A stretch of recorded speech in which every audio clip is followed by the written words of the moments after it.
বাবারে বাবা, সোনার দাম শুনেই তো ভিমরি লেগে যাবে মানুষের। সোনা কিনবেটা কি তোমরাই বলো।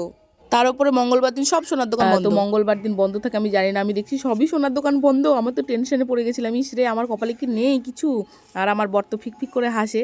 তো যাই হোক, অঞ্জলি, তারপরে তোমার সেনকো গোল্ড আর পিসিচন্দ্র খোলা ছিল, তো আমি সেনকো গোল্ডে গেলাম। তো সেনকো গোল্ডে গিয়ে প্রথমে ভেবেছিলাম লাইট ওয়েটের মধ্যে কিছু দেখবো, আর সবসময় ইউজ করতে পারবো সেরকম দেবো, কারণ আমার যে প্রেস্টিং পলাটা আছে সেটা অনেকটা মোটা আর সবসময় পরে থাকা যায় না।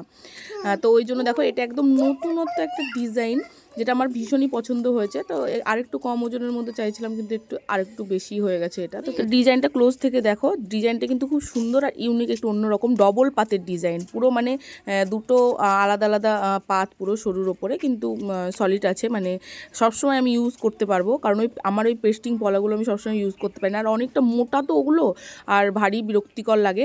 তো কেমন হয়েছে অবশ্যই জানিও। আমার পলা দুটো তোমাদের দাদাভাই দেওয়া গিফট আর কি। যাই বলো না কেন, সোনার যা দাম, আমাদের মতো মধ্যবিত্ত ফ্যামিলির যে আমরা একটু শখ পূরণ করবো, বেশি বাজেটের কিছু কিনবো, ভারী ভারকাম কিছু কিনবো, সেটার আর জো নেই।